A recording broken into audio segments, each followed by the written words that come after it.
Hello, everyone. Welcome back to another episode of the Centennial Conference Corner.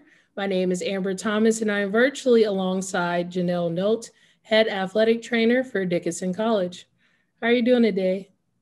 Great, Amber. Thanks for having me. Thanks for joining me. So you're an experienced athletic trainer, been at Dickinson for almost 20 years. Can you tell us a little bit about yourself and your background? Sure. Yeah, I started at Dickinson in 2002, became the head athletic trainer here at Dickinson in 2009.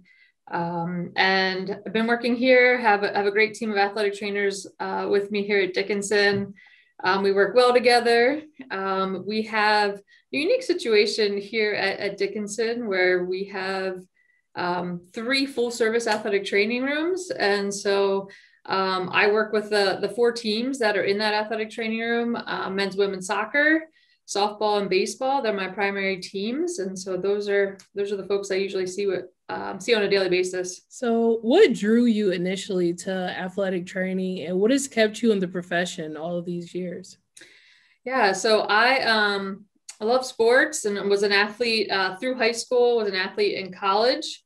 I loved learning about the body, was fascinated with how it worked, what happened when it was injured and how it repaired itself. And so when I was looking at careers and fields, I knew I wanted to somehow incorporate my love for sport, also with somehow helping people and looking at some type of medicine, whether that be athletic training, physical therapy. And so I looked at athletic training, and once I started really studying it and learned more about the profession, I really just enjoyed it and obviously have stayed in it for a long time.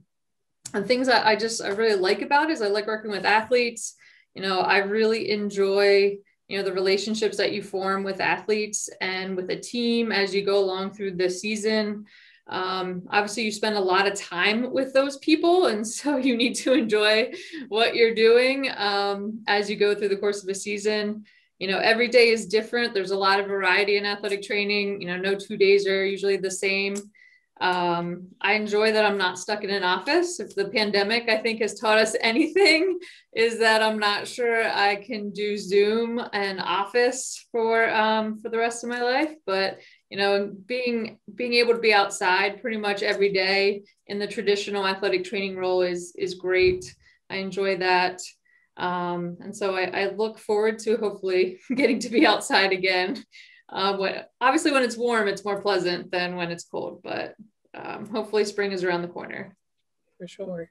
Hoping that it starts to warm up a little sooner. But I saw this poster where it talked about the qualities that make, or the recipe for making the best athletic trainer. So, what traits would you say make up the best athletic trainer?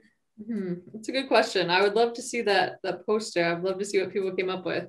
I think being flexible and adaptable is a good one. I think even right now, in the times we're living in with the pandemic, I think that's especially true. Even, right now, day to day, my day usually goes very differently than I had planned, whether that's, a meeting that pops up unexpectedly or a phone call that I get from across campus, where a situation has come up and, people need my input, or, I need to deal with something that's come up across campus, whether that's a positive test or we need to do some contact tracing. So yeah, being adaptable and being willing to adapt on the fly with whatever is coming at you. And that can even be in an injury situation. Being a good listener and being easy to talk to, being easygoing, I think, is another good quality. I think athletes will often seek us out as resources. And so I think it's important to not be so caught up in the daily chaos and just the daily tasks of what has to get done. We have to get everyone out the door, or these are all the things we have to get done before we can go home, just to make sure that we have that awareness that if an athlete is needing to talk, or we can see those red flags or those signs, and making sure we can take the time to listen if an athlete needs that type of help. I think the other thing would be attention to detail. As much as I think sometimes athletic trainers may not be, that might not be like their first inclination. I think that is an important skill to have, because at the end of the day, it is still our legal responsibility, obviously, with our profession. And so you need to be on top of your game and have some type of system to document and file and take care of your most important paperwork and be on top of your policies. For sure.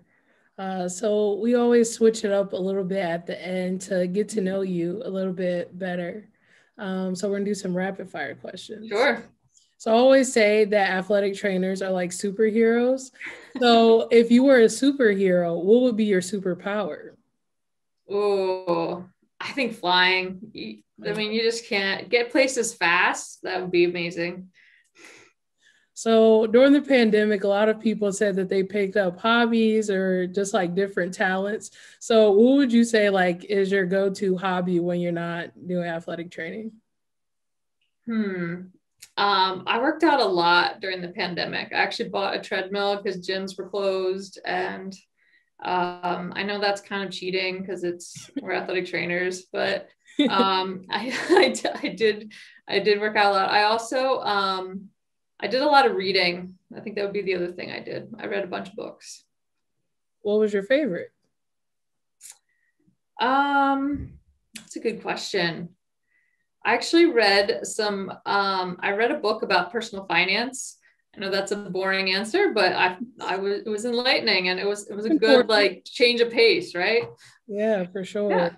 Yeah. Since you've been in the industry for a while, what has been your favorite sports memory so far? Ooh. I would say, so I've been part of several conference championships, and those are always special, right? And just to especially to be part of those where a team hasn't experienced that success in a while, or where a team, no one on the team has won a conference championship yet. And to see just the joy and excitement from that team is always special. I think any NCAA travel that takes place with a team that hasn't experienced that. I got to experience that as an athlete multiple times, and that's just a fun experience to see athletes kind of get that like red carpet experience. It's a neat fun feel. I think when we hosted an NCAA game here with our men's basketball team was special. Playing at F&M and winning the conference championship. I know I probably shouldn't say that. But that was special there too. Well, I appreciate you for taking some time out of your day and joining us. Everyone can catch a new episode of the Centennial Conference Corner each and every week at centennial.org or on social media at CentennialConf on Instagram, Twitter, and Facebook. And until next time, I'll see you later. Bye. Thank you, Amber.